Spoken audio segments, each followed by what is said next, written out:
Lalu tadi kan ada ya, guru sudah tulis sudah bicarakan kurikulum merdeka itu yang pembelajaran intrakurikuler, yang kontennya yang optimal ya, itu konten berarti isinya yang benar-benar dan lebih mendetil gitu ya. Jadi tidak ada kalau dulu kan ditarget, misalnya kalau kurikulum 2013 itu tema-tema harus misalnya diriku, masih ingat kan ya Ibu ya, diriku misalnya 3 minggu.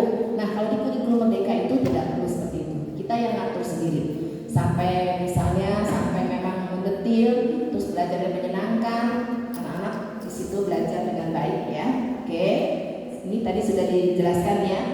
Yang penting konsep dan kompetensinya.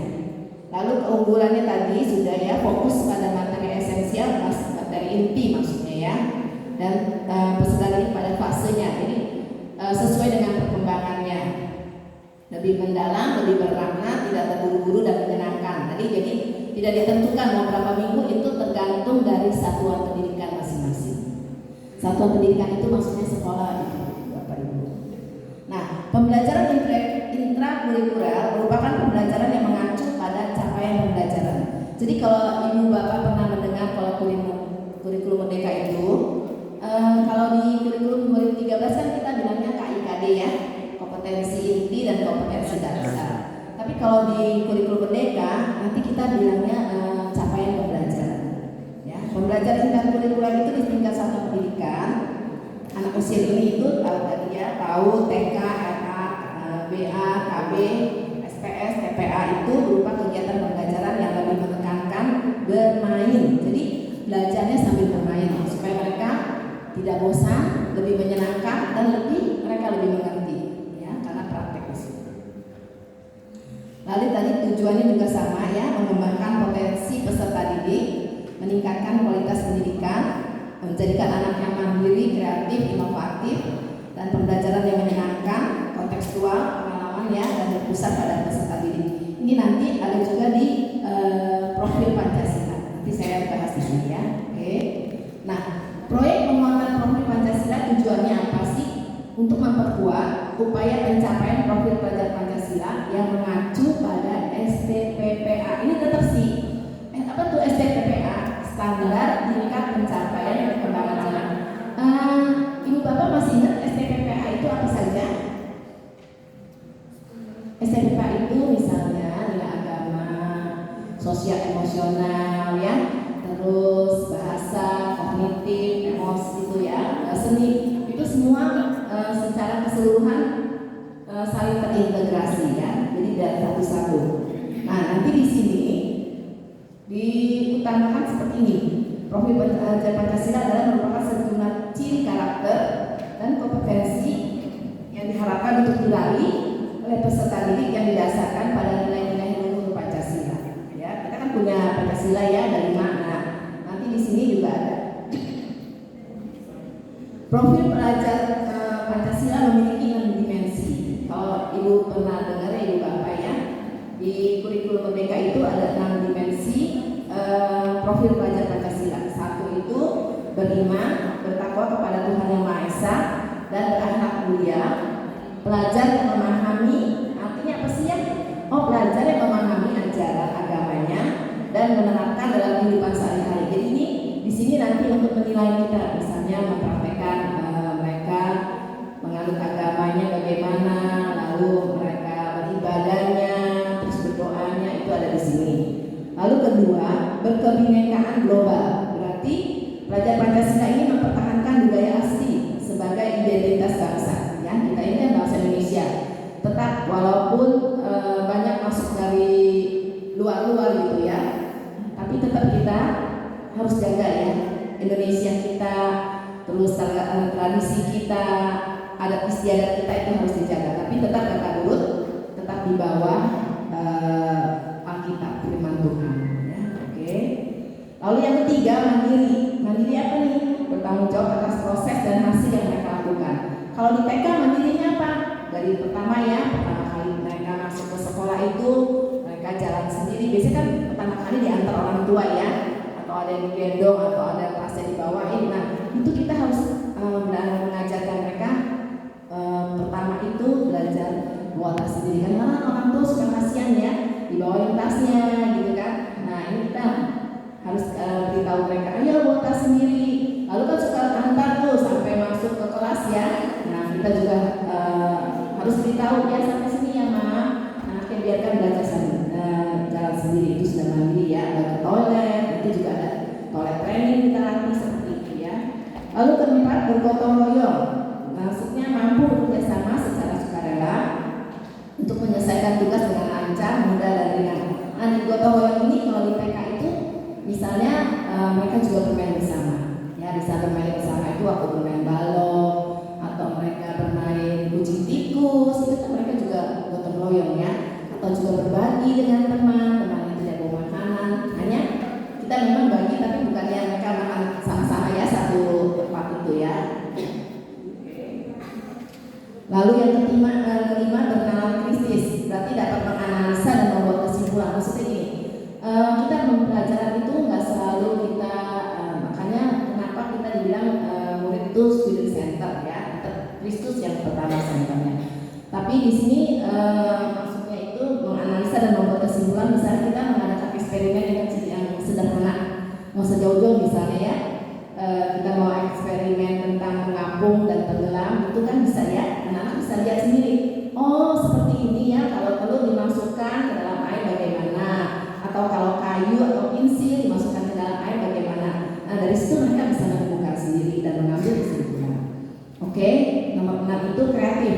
Kreatif itu menghasilkan ide-ide baru yang bermakna, bermanfaat dan memiliki dampak positif. Nah misalnya kita juga misalnya memberikan tugas ya, seperti temanya misalnya binatang. Yo binatang apa nih yang lebih spesifik ya? Misalnya binatang yang ada di darat apa? Misalnya yang ada di darat apalagi berkaki 4, lebih spesifik lagi. Misalnya mereka mau pilih apa? Masing-masing. Yo coba kamu gambar. Nah itu mereka gambar, mereka terserah gambar yang mereka mau gambar apa, kucingnya seperti apa. Itu kita tidak bisa bilang, ih gambarnya kamu kok jadi nggak boleh itu sama sekali. Tetap kita bilang, bagus ya gambar kamu, coba lebih bagus lagi. Karena semua anak itu pintar, tidak ada anak yang bodoh. Ya, oke.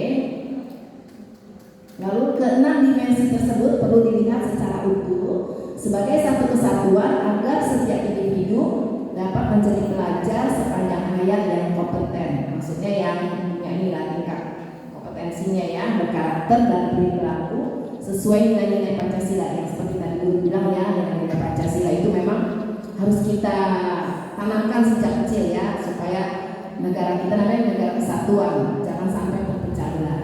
Oke. Nah, proyek penguatan profil Pancasila ini mengacu pada dimensi tadi profil pelajar Pancasila. Sedangkan capaian pembelajaran digunakan untuk kegiatan intrakurikuler yang mengacu pada STPPA. Jadi intrakurikuler itu yang kegiatan inti yang di dalam kelas. Ya, kalau tadi proyek penguatan Pancasila itu bisa juga untuk kita misalnya proyek-proyek yang kita akan adakan itu di luar intrakurikuler. Itu misalnya kalau bisa paling sedikit itu 1 semester 1 ya. Jadi ada setahun itu 2 kali proyek. Ya, ini misalnya seperti tadi yang guru bilang, pembelajaran berbasis proyek penguatan profil pelajar Pancasila dapat dilakukan dalam konteks perayaan tradisi lokal. Misalnya juga sama ya, misalnya 17 Agustus itu kan perayaan-perayaan. Kan masing-masing daerah punya perayaan sendiri ya, masing-masing ciri khasnya kan. Kalau di Jakarta kita misalnya biasanya makan kerupuk ya, bulut ya, atau juga lomba lari bawa bendera, atau juga kalau di Jakarta itu kita memperingati hari lahir Jakarta. Jadi kita ada ondel-ondel, ya, ada makanan khas Jakarta, gado-gado. Nah, kalau di sini Medan di Karo itu masing-masing juga punya adat istiadat sendiri kan ya. Nah itu bisa. Atau waktu misalnya ada juga pakai pakaian daerah. Ada hari-hari tertentu, ayo anak-anak pakai pakaian daerah. Biasanya anak-anak punya kan pakaian daerah masing-masing ya, masing dari Karo gitu ya. Oke. Nah nanti kita mau buat memang ya untuk menyusun dari CP itu. Nah ini namanya proses perancangan pembelajaran. Dari pertama kita harus memahami dulu capaian pembelajaran itu dari pemerintah, nanti habis ini saya akan jelaskan. Lalu habis memahami capaian pembelajaran itu merumuskan dari capaian pembelajaran itu diturunkan menjadi tujuan pembelajaran. Dari tujuan pembelajaran itu diturunkan lagi menjadi ya, baru merancang pembelajaran. Oke, di sini kegiatan pembelajaran intrakurikuler dirancang agar anak dapat mencapai kemampuan yang terdapat di dalam capaian pembelajaran. Nah, capaian pembelajaran ini sudah ditentukan dari pemerintah. Ya, ada 3 elemen. 1 nilai agama dan budi pekerti, 2 jati diri, 3 dasar-dasar literasi dan STEM ya, atau sains, teknologi, rekayasa, seni, matematika. Di sini memang kalau 1 nilai agama dan budi pekerti itu mau tidak mau memang harus itu ya, untuk mereka praktek beribadah, mengenal agamanya masing-masing ya. Lalu kedua jati diri, nanti ini saya jelasin. Ini agama tadi ya, itu sudah. Nanti ini besok saja ya. Sekarang kita buat indikatornya lah ya. Nanti saya jelasin. Jati diri tadi ya, itu menjadi anak Indonesia yang sehat secara emosi, sosial, berlandaskan Pancasila, serta memiliki kemandirian fisik. Ini juga ada 4. Besok saja kita lanjut saja. Lalu tadi dasar-dasar literasi juga itu ada 7 ya, ada 7 elemen. Nanti masing-masing dari tiap elemen itu diturunkan menjadi tujuan pembelajaran. Ya, jadi di sini itu 7 diturunkan menjadi tujuan pembelajaran. Ada beberapa dari yang ada di sini nomor 1. Nanti dari tujuan pembelajaran diturunkan lagi menjadi tujuan kegiatan. Lalu tadi kan Bu juga sudah ya, ada 4 tema besar. Nah, dari 4 tema besar ini nanti kita buat topik yang lebih kecil. Dari topik itu kita buat lagi subtopik. Ya, misalnya aku sayang bumi. Apa sih kita mau ambil topiknya? Misalnya, ya bisa juga apa namanya? Ke salah satu ibu ada kasih contoh aku sayang bumi. Atau pertama kali kita anak-anak masuk, kita juga bisa juga perkenalan ya. Dari perkenalan itu kita lagi subtopiknya, ayo perkenalan. Kita belajar di sini ya. Kalau ini kan tema besarnya, nanti kita lebih turunkan lagi. Nah, aku sayang bumi itu maksudnya apa sih? Tema ini tujuannya untuk mengenalkan peserta didik pada isu lingkungan. Tadi yang seperti Bu cerita ya, buang sampah itu kan. Terus cari solusinya bagaimana supaya tidak sampahnya menumpuk atau sehingga tidak banjir, itu nanti di sini ada ya. Nah, aku sayang bumi bisa juga kan kita buat misalnya prakaryanya dari daun-daun yang sudah kering itu bisa dibentuk ya. Oke. Lalu aku cinta Indonesia. Ini bertujuan agar peserta didik mengenal identitas dan karakteristik negara, keberagaman budaya dan ciri khas lainnya tentang Indonesia, serta bangga menjadi anak Indonesia ya. Nah, contohnya kita eksplor nih budaya Nusantara dengan kunjungan ke museum setempat misalnya. Nah, kami sudah lakukan seperti ini ya. Misalnya aku cinta Indonesia itu kami kemarin beberapa tahun yang lalu saya bawa ke Monas di situ memperkenalkan. Lalu juga bisa juga ada pakaian baju-baju daerah atau profesi gitu ya. Lalu bermain dan bekerja sama atau bineka tunggal ika ya. Di sini bertujuan mengajak peserta didik untuk mampu berinteraksi dengan teman sebaya, menghargai perbedaan, mau berbagi dan mampu bekerja sama. Nah, di sini kan ada contohnya bagi makanan. Cuma kemarin di sekolah kami juga sudah kami lakukan seperti ini. Kerjasama, misalnya AXOS itu kami mengunjungi panti werda orang tua. Di sini anak-anak berbagi. Ya, ini juga sama kerjasama. Lalu misalnya menyusun balok-balok, ya, itu kerjasama di sini kita bisa lihat mereka. Lalu juga kita mengundang orang tua kerjasama anak dengan orang tua, itu bisa, ya, kita lakukan. Nah, imajinasiku, ya, rekayasa teknologi ini juga mengajak peserta didik belajar mengenali dunia melalui imajinasi, eksplorasi dan eksperimen. Pada tema imajinasi dan kreativitasku, peserta didik distimulasi nih dengan serangkaian kegiatan yang dapat membangkitkan rasa ingin tahu, ya, memperkaya pengalamannya dan menguat kreativitasnya. Nah, kalau di sini saya ini mereka pakai baju pemadam kebakaran, lalu mereka bisa di sini kan imajinasi mereka ya, kalau jadi polisi bagaimana ya, polisi lalu lintas atau tentara, atau juga di sini apa namanya jadi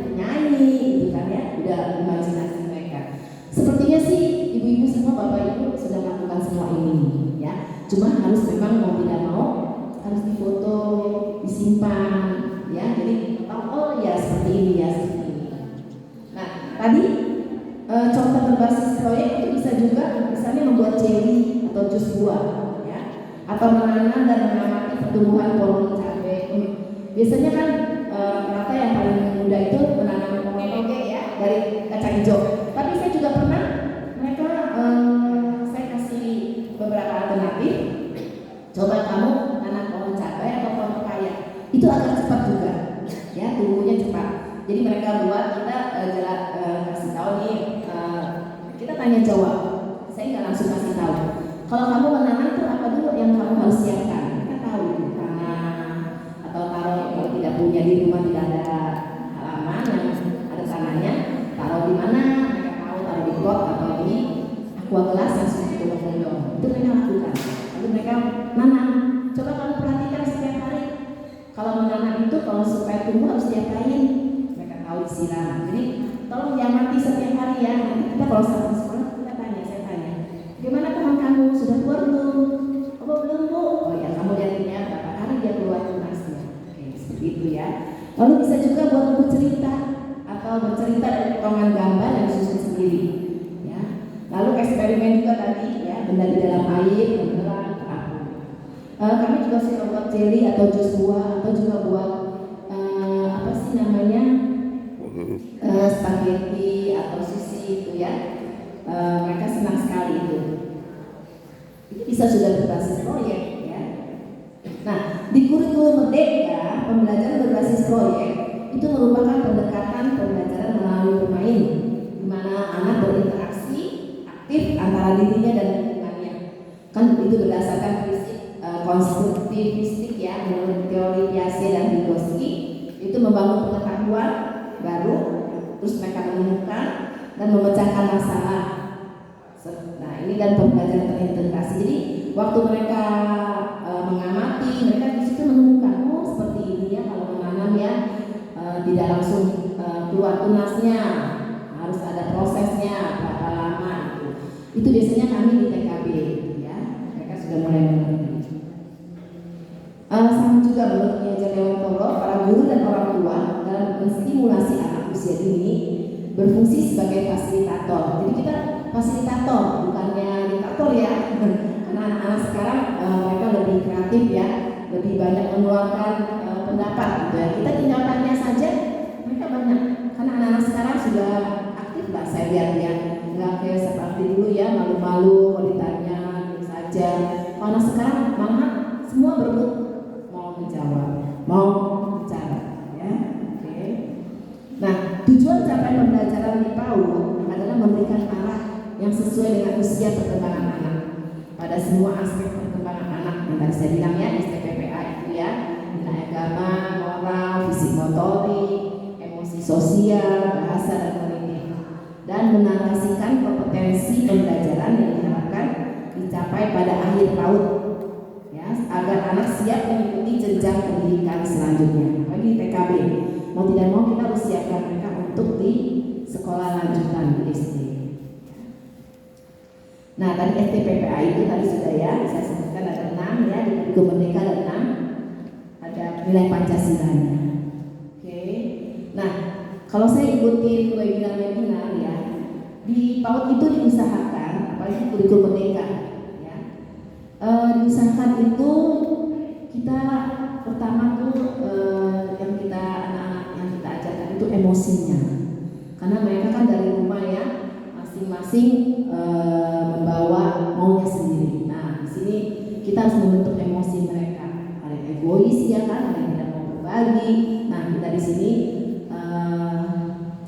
membantu mereka untuk mengatasi semua ini. Lalu kinestetik, mereka tuh nggak bisa diam kan, selalu mau bergerak kan ya, nggak mungkin mereka diam itu paling 5 menit 10 menit ya kan. Kalau bapak ibu kan sudah biasa ya, sudah kita dewasa pasti bisa ya, tapi kalau anak-anak mereka lebih banyak bergerak. Jadi usahakan waktu pembelajaran itu yang tadi belajar sambil bermain itu banyak dengan gerak, supaya mereka waktu pas intinya mereka itu sudah mulai konsentrasi ya. Kalau kita banyak mereka bermain bergerak itu nanti sudah mereka agak berkurang energinya, mereka bisa fokus.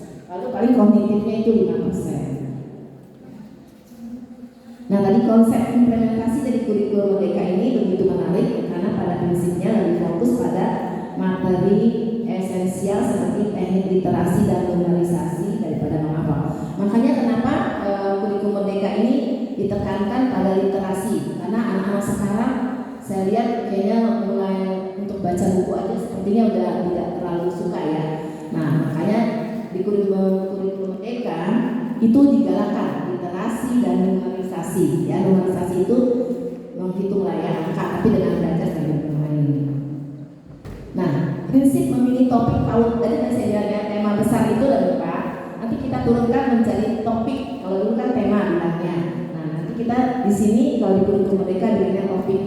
Topik bukan merupakan tujuan pembelajaran, melainkan sarana untuk mengintegrasikan keseluruhan sikap, pengetahuan dan keterampilan yang ingin dibangun. Jadi memang kita kan di sini anak-anak di TK itu sikap, keterampilan dan pengetahuan ini yang harus dibangun. Ya, ada beberapa prinsip untuk menggambarkan topik yang dipilih, antara lain kedekatan. Artinya topik hendaknya dipilih mulai dari hal-hal yang dekat dengan kehidupan anak. Dekat dimaksud ini dapat dengan secara fisik dan juga secara emosi atau minat anak. Jadi kita kalau membuat topik itu pertama kali jangan langsung jauh dulu, ya, dekat dengan anak. Misalnya apa? Kalau awal anak masuk kan biasanya baru masuk itu kan anak-anak masih belum kenal. Kita bisa buat misalnya topiknya perkenalan, ya. Nanti subtopiknya ayo perkenalan, ya. Yang paling dekat dulu. Lalu kesederhanaan. Jadi topiknya dipilih sesuai yang sudah dikenal anak agar mudah memahami pokok bahasan dan dapat menggali lebih banyak pengalamannya. Jadi sederhana. Waktu perkenalan itu apa aja ya? Nah, misalnya perkenalan nama mereka, usia mereka, hobi mereka, itu ya sederhana dulu. Lalu kemenarikan. Artinya topik yang dipilih harus menarik bagi anak dan mampu menarik minat belajar anak. Waktu mereka sudah menyebutkan itu, mereka mau tidak mau mereka memperkenalkan diri supaya menarik. Kita belajar juga mereka panggil supaya mereka belajar percaya diri, memperkenalkan dirinya, misalnya hai, halo, nama saya Lila, siapa. Nah, itu bukannya mereka nama saya ini, itu diajarkan ya, supaya atau mereka punya gaya-gaya gitu. Oke.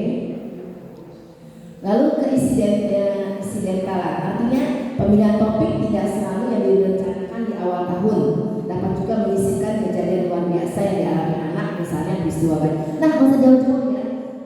Seperti ibu guru, tiba-tiba ada yang bawa speaker kan, semua beralih ke sini kan, insiden. Nah, itu bisa kita langsung apa ya ini anak-anak supaya mereka tetap fokus. Jadi kita waktu kita lagi belajar ada tiba-tiba atau suara sirene atau suara angin atau suara ada ini bapak ini datang, kita bisa langsung ini namanya insidentil ya.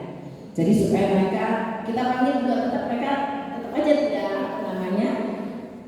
tidak fokus karena mereka pasti matanya kasih buka. Oke. Kebetulan banget.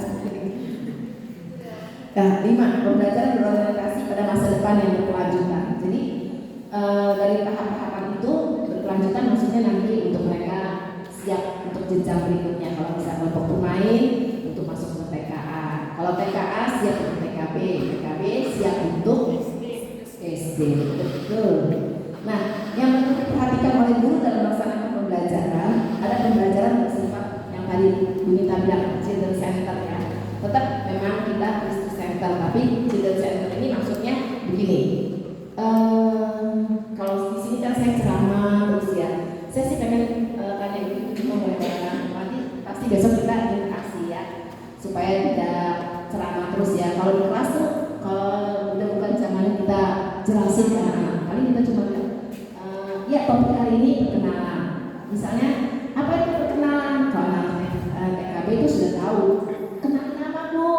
Misalnya apa lagi? Nah itu kita tanya ya. Itu namanya children center. Bukan kita yang sudah ya anak-anak kali ini kita kenalan. Kamu sebutkan nama, sebutkan ini. Nah, kita belajar ajak mereka diskusi. Ya. Oke. Lalu guru juga. Nah tadi guru sebagai fasilitator bukan penentu ya. Jadi anak-anak bisa memilih sendiri aktivitasnya.